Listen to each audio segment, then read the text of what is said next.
Bonjour bien-aimés dans le Seigneur, jeudi, un bon jour, jeudi, un jour béni, jeudi Mokolo Balamu.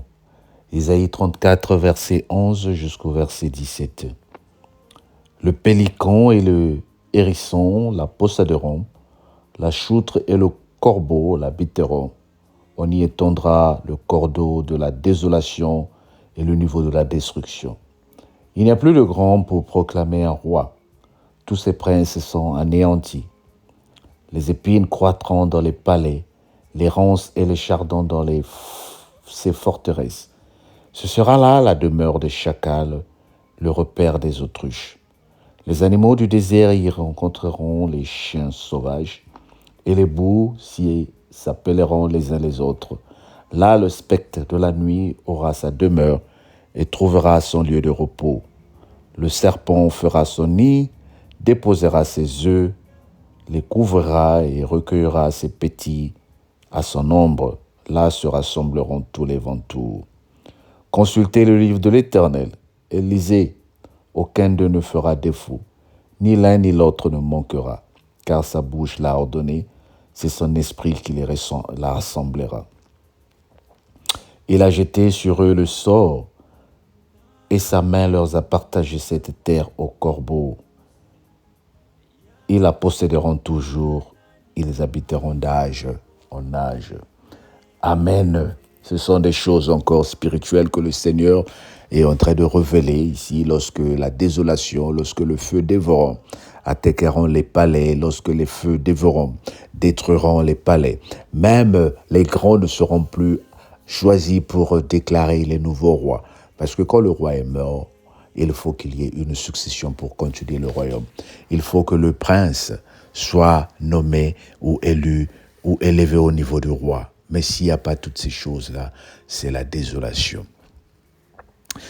Tout ce que nous sommes en train de lire dans le livre d'Ésaïe a comme l'impression d'être des paroles de sévérité, des paroles de malédiction. Mais le livre d'Ésaïe n'est pas touche sur la sentence de l'Éternel. Le livre d'Ésaïe est un bon livre. C'est un livre prophétique, bien-aimé. Il faut être connecté spirituellement pour comprendre ce qui se passe ici dans le livre d'Ésaïe et qu'est-ce que le Seigneur est en train de nous donner. C'est encore dans le livre d'Ésaïe, bientôt nous allons voir le Ésaïe 43 où le Seigneur nous dit « Oubliez le passé, voici je vais créer un chemin sur le désert ».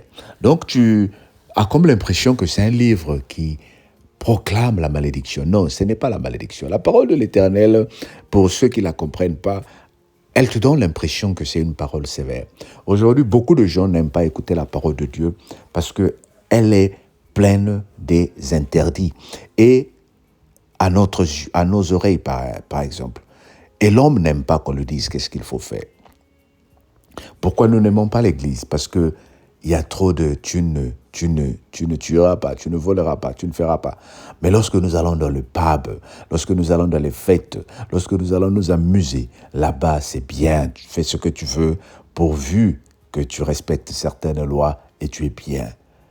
Et les gens, j'ai parlé à une sœur qui me disait, une femme, je ne vais pas l'appeler encore sœur parce que c'est une femme qui me disait, j'aime pas vos églises parce que là-bas, il y a la condamnation. Vous jugez les gens, vous les interdisez de boire, vous les interdisez de danser. Et j'ai dit à cette femme, mais moi qui te parle, je suis aussi un homme comme toi. Je vais dans des fêtes, je m'amuse et je partage un peu quand je veux le partager. Mais d'où se tient ces choses? D'où tu tiens ces choses-là? Oh non, il n'y a pas d'interdit. Il y a trop d'interdits dans la parole.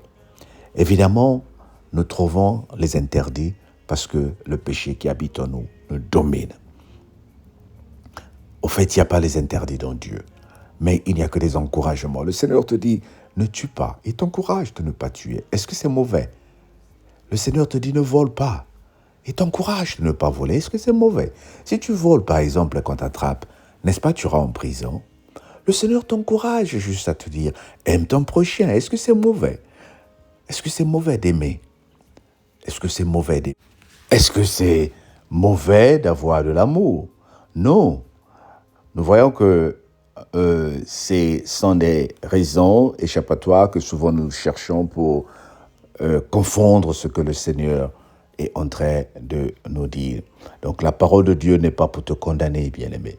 La parole de Dieu, c'est pour sécuriser un bon monde pour nous. Tu regardes bien la justice du monde, elle a été faite autour de la parole de Dieu. La Bible, chez les Anglais, la justice dit « Dieu est ma justice ». Voilà la devise anglaise. Bien-aimé, Dieu est ta justice. La parole de Dieu, Dieu est ta justice. Il nous aime. Passe un bon jeudi, bien-aimé, que le Seigneur te bénisse et que la grâce de Dieu soit sur toi. Père éternel, je te prie pour une personne qui vient de m'écouter ce matin. Permets que son jeudi soit béni, que son jour soit béni. Permets que le Seigneur, que cette personne sente que j'ai un Dieu qui sécurise ma vie. Dans le nom de Jésus, notre Seigneur et Sauveur. Amen. Ben écoute, abonne-toi et partage, s'il te plaît. Le Seigneur te bénit. Bye bye.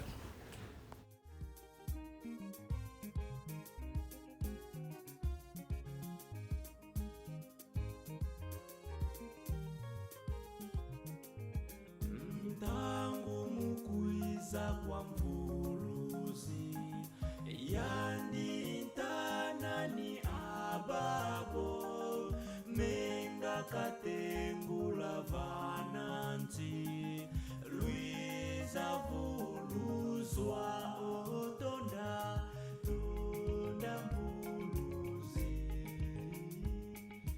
tonda mvuluzi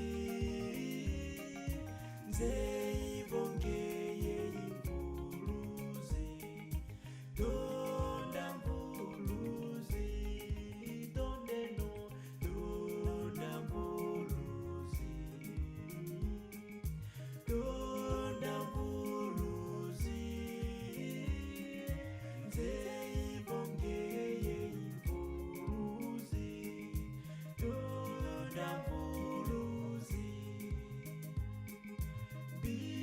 twakuika mamumamo mvingulunzevolo kwa musu mfumu watwa mamu ya muswa yandilandanga otonda tonda mvuluzi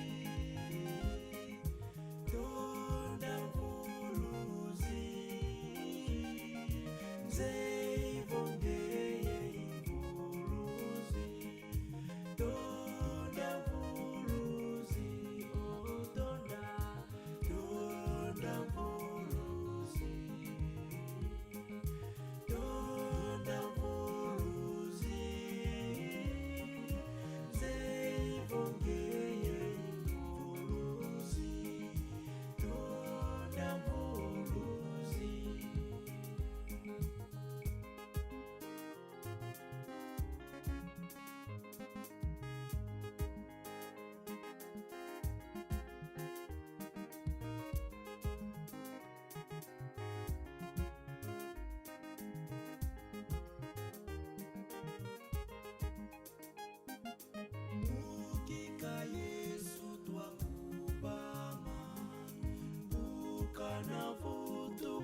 Luisa kwa mvuluzi yanditanani ababo menga katengula vananzi Luisa